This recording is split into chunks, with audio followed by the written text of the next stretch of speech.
తెలంగాణ మంత్రి సీతక్క ఇలాకాలోని ఓ గ్రామంలో పెద్ద ఎత్తున హైటెన్షన్ నెలకొంది. ములుగు జిల్లా జంగాలపల్లి గ్రామంలో దయ్యం భయం పట్టుకుంది ఆ గ్రామ ప్రజానికానికి. దసరా నుంచి గ్రామంలో మృత్యు ఘోష ఎక్కడ చూసినా వినిపిస్తోంది. నెల రోజుల వ్యవధిలోనే సుమారుగా గ్రామంలో 50 మందికి పైగా మృతి చెందినట్టుగా గ్రామంలోని ప్రజలు పెద్ద ఎత్తున ఆందోళన వ్యక్తం చేస్తున్నారు. మృతులంతా 50 నుంచి 30 నుంచి 50 ఏళ్ల మధ్య వయసు వారన్నట్టుగా తెలుస్తోంది. అస్వస్థతతో ఆసుపత్రిలో వారంతా చేరుతున్నారు. పెద్ద ఆసుపత్రిలో చేరినా కూడా వారిని వైద్యం ఏమాత్రం కూడా వారిని సరిచేయడం లేదు. వారి ఆరోగ్యం కుదుటపడడం లేదు. వారంతా కూడా ఆసుపత్రిలో చేరి వైద్యం చేయించుకున్నప్పటికీ బతకడం లేదు. సో ఊరికి కీడు సోకిందనే ఒక భయంలో ఉన్నారు ఊరి జనం. గ్రామానికి దయ్యం పట్టిందంటూ పుకార్లు కూడా పెద్ద ఎత్తున ప్రచారంలో ఉన్నాయి. దయ్యమే ప్రాణాలు తీస్తోందంటూ భయాందోళన చెందుతున్నారు. ఇక గ్రామ దేవతలకు శాంతి పూజలు చేయాలని ఊరి జనం నిర్ణయించుకున్నారు. ప్రభుత్వం హెల్త్ క్యాంపులు పెట్టాలంటూ కొందరి గ్రామస్తులు డిమాండ్ చేస్తున్నారు.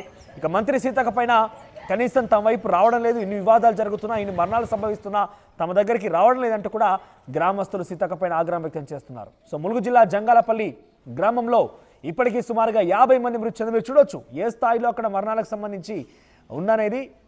సుమారుగా 30 నుంచి 50 వయసు గల వ్యక్తులందరూ కూడా హఠాత్తుగా అనారోగ్య బారిన పడినటువంటి కొద్ది సమయంలోనే వారంతా కూడా ఆసుపత్రిలో చేరి అనారోగ్యం నుంచి బయటపడాల్సింది పోయి తిరిగి రాని లోకాలకు వెళ్తున్నారు. అయితే ఊరికి దయ్యం పట్టిందని ఒక అనుమానం వ్యక్తం చేస్తున్నారు. అంతా కూడా భయాందోళన చెందుతున్నారు. ఒకసారి గ్రామస్తులు ఆ ఊరిలో జరిగినటువంటి సంఘటనలపైన మరణాలపైన మాట్లాడారు. వారు ఏం మాట్లాడారో చూద్దాం.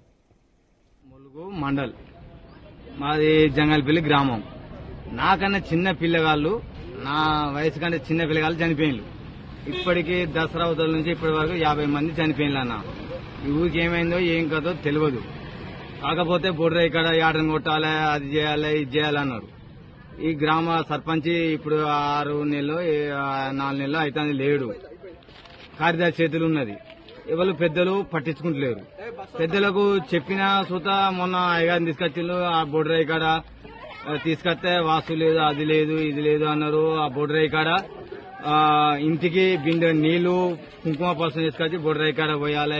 దేవుని కాడికి వచ్చింది, దేవుని పెద్దమ్మ తల్లి గుడి కాడికి వచ్చిండు. పెద్దమ్మ తల్లి గుడి కాడ సుత చూసిళ్ళు అయ్యగారు. మళ్ళా పోషవ తల్లి గుడి కాడ చూసిళ్ళు.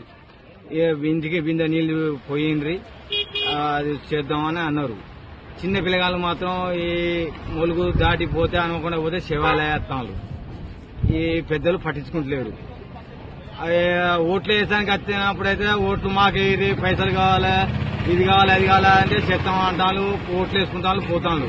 అదే మంత్రి సీతక్కనే ఎమ్మెల్యే ఉన్నప్పుడు 3 సార్లు గెలిచింది. ఇప్పుడు సీతక్క మీ ఊరినే ఎమ్మెల్యే గెలిచిన మీ జంగల్పల్లి గ్రామంలో మంచిగా మెజార్టీ వచ్చింది, నేను చూసుకుంటా అన్నది ఇంతవరకు చూడలే. ఒక మంత్రి పదవి వచ్చినప్పుడు వచ్చింది, చూసింది. కరువు పనికి వచ్చింది. మీరు సెంటర్ ఇలా నా కరువు పనికి 400 కరువు పని పైసలు కట్టిస్తా అన్నారు అని చెప్పింది, పోయింది. ఇంతవరకు పట్టించుకోలే. మరి ఆయన మరి ఊరికి మెజార్టీ వచ్చినప్పుడు మరి ఏం జరిగిందో ఏమో కానీ దయ్యం వల్లే మేమంతా కూడా చనిపోతున్నాం అంటూ ఆ గ్రామస్తులు భావిస్తున్నారు. ఒక ఊరికి కీడు శంకించింది. ఈ కీడును తొలగించాలంటే అంతా కూడా పూజలు నిర్వహించాలని పలువురు చెప్తున్నారు. కొంతమంది ఊర్లో హెల్త్ క్యాంపులు నిర్వహించాలని ఇంకొంతమంది చెప్తున్నారు. ఏదేమైనా కూడా వివిధ కారణంతో అందరూ కూడా అనారోగ్య బారిన పడి ఆసుపత్రికి వెళ్ళడం, తిరిగి శివాలయం మాత్రమే గ్రామాల్లోకి వస్తున్నారన్నట్టుగా గ్రామాల్లోని కొంతమంది భావిస్తున్నారు. దయ్యం భయం పట్టుకుందన్నట్టుగా చాలా క్లియర్గా వాళ్ళు చెప్తున్నారు. మరింత సమాచారం ప్రతినిధి వెంకటరత్నం అందిస్తారు. ఎస్ వెంకటరత్నం, అసలు ఏం జరిగింది? ములుగు జిల్లా జంగాలపల్లి గ్రామంలో ఇప్పటికే 50 మందికి పైగా మరణించినట్టుగా తెలుస్తున్న నేపథ్యంలో అసలు ఏం జరుగుతోంది? ఇంత వరుస క్రమంలో మరణాల గల కారణం ఏంటి? సో దయ్యం అనేది మూఢనమ్మకం అయితే అసలు వాస్తవం ఏంటి?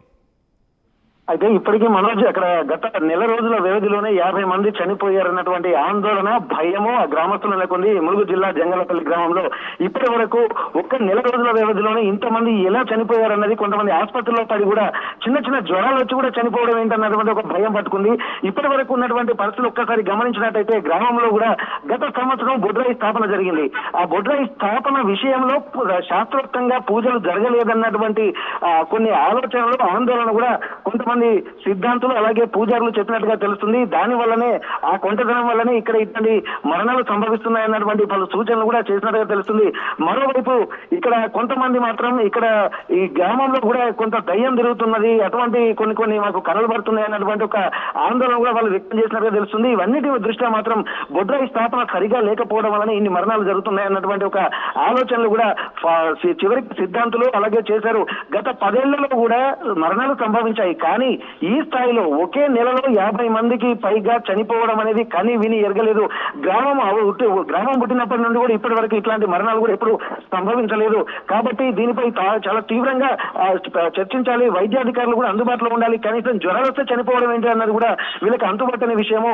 ముఖ్యంగా 30 నుండి 50 సంవత్సరాల వయసులో ఉన్నటువంటి వాళ్ళు, అంటే దాదాపు మంచి ఆరోగ్యంగా ఉండాల్సినటువంటి వాళ్ళు, ఏ కారణం లేకుండా ఇప్పుడు వెనక సీజనల్ వ్యాధుల సీజన్ కూడా కాదు, ఎంతో కొంత జ్వరాలు వచ్చినా కానీ కొంత అస్వస్థతకు గురవడమో లేకపోతే హెల్త్ క్యాంపులు పెట్టినా కానీ అక్కడ ఉన్నటువంటి వైద్యాధికారులు తక్షణమే స్పందించడమో చేస్తే ఎంతో కొంత ఉండేది. కానీ 50కి పైగా మరణాలు అనేది ఇక్కడ ప్రత్యేకంగా చెప్పుకోవాల్సినటువంటి అవసరం ఉంది. దీనికి సంబంధించి గ్రామస్తులు అలాగే యువకులు కూడా భయాందోళన వ్యక్తం చేస్తున్నారు. ఎవరైనా గ్రామం నుండి బయటికి వెళ్ళినా కానీ విగత జీవులుగా మారి వస్తున్నారు. యాక్సిడెంట్లు అయ్యి అక్కడెక్కడనే రోడ్ల మీదనే శవాలై పడుతున్నారు. బయటికి వెళ్ళిన వాళ్ళు మళ్ళీ ఇంటికి వచ్చేదాకా మాకు ఒక ధైర్యం లేకపోతుంది అన్నటువంటి విషయము గ్రామస్తులు చెప్తున్నారు. అప్పటి నుండి కొంతమంది యువకులని కూడా తమ తల్లిదండ్రులు బయటకు పోనీయకుండా చూస్తున్నారు. కానీ రోజు రోజుకు మరణాలు సంభవించడంతో గ్రామం మొత్తం ఉలికి పడుతుంది. అక్కడ ఉన్నటువంటి వైద్యాధికారులకు కూడా సమాచారం అందించడంతో ప్రస్తుతానికి ఇది ఒక మూఢనమ్మకంగా కొట్టిపారేస్తున్నప్పటికీ కూడా దీనికి పూర్తి కారణాలను అన్వేషించాల్సినటువంటి అవసరం అయితే కనిపిస్తుంది. ఇక్కడ వైద్యాధికారులు క్యాంపు ఏర్పాటు చేయాల్సి ఉంటుంది. కొంత అవేర్నెస్ చేయడానికి కూడా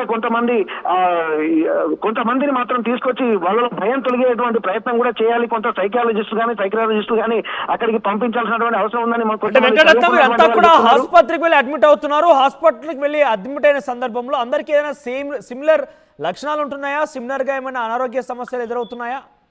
ఇక్కడ చనిపోయినటువంటి వాళ్ళందరికీ సీవియర్ లక్షణాలు ఏమీ లేవు. కాస్తో కూస్తో జ్వరం రావడము, మంచం మీద పడడము, అప్పటికప్పుడు 1-2 రోజుల వ్యవధిలోనే చనిపోవడము, ఇదంతా ఒక సీక్వెన్స్ ప్రకారం జరుగుతుంది. ప్రతి 3 రోజుల కంటే యావరేజ్ గా చూసినట్టయితే ప్రతి 3 రోజులకు ఒకరు చనిపోతున్నట్టుగా తెలుస్తుంది. నెల రోజుల వ్యవధిలో ఇంతమంది చనిపోవడం అనేది ఇక్కడ యువకులు కూడా 20 మందికి పైగా యువకులే ఉన్నారని చెప్పడంతో మరింత భయాందోళనకు గురవుతున్నారు. ఇక్కడ ఒక పద్ధతి ప్రకారమే, అంటే ఒక 3 రోజులకు ఒకసారి చనిపోవడాన్ని ఇక్కడ ప్రత్యేకంగా చెప్పాల్సినటువంటి అవసరం ఉంది. దీనికి కారణాలను కూడా కొంత అన్వేషిస్తున్నటువంటి పరిస్థితి. ఫైనల్ గా మాత్రం వీళ్ళు బొడ్రాయి స్థాపనలో కొంత లోపం జరిగింది, శాస్త్రోక్తంగా జరగలేదన్నటువంటి నిర్ణయానికి వచ్చారు. ఆ బొడ్రాయి దగ్గర మరిన్ని పూజలు చేయాల్సినటువంటి అవసరం ఉంటుంది. పునఃస్థాపన చేయాలన్నటువంటి పునఃప్రతిష్ఠ చేయాల్సినటువంటి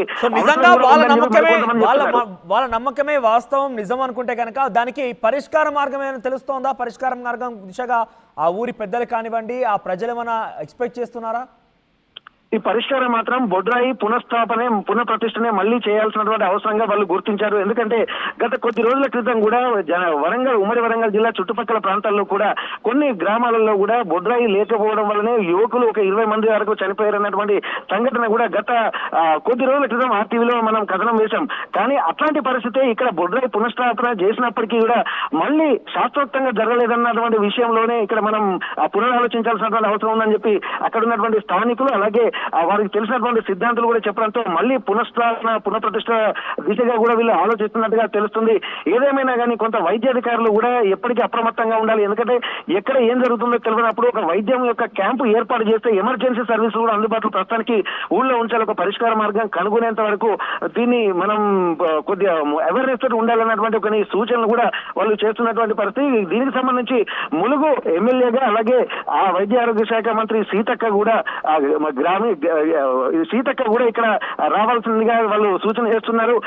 వెంటనే చొరవ తీసుకొని మంత్రి గారు గ్రామస్తులకు అలాగే భరోసా ఇవ్వాలి, అలాగే వైద్యాధికారులకు సూచన చేయాలన్నటువంటి పరిస్థితి కూడా కనిపిస్తున్నాయి. మనోజ్ రైట్ వెంకటరత్నం. సో మొత్తం మీద ములుగు జిల్లా జంగాలపల్లి గ్రామం ఒక్కసారిగా దయ్యం పట్టుకుందంటూ ప్రజలు భయాందోళన చెందుతున్నారు. ఇప్పటికే సుమారుగా 50 మందికి పైగా మరణించారు. అంతా కూడా 30 నుంచి 50 ఏళ్ల వయసు పడ్డవారే.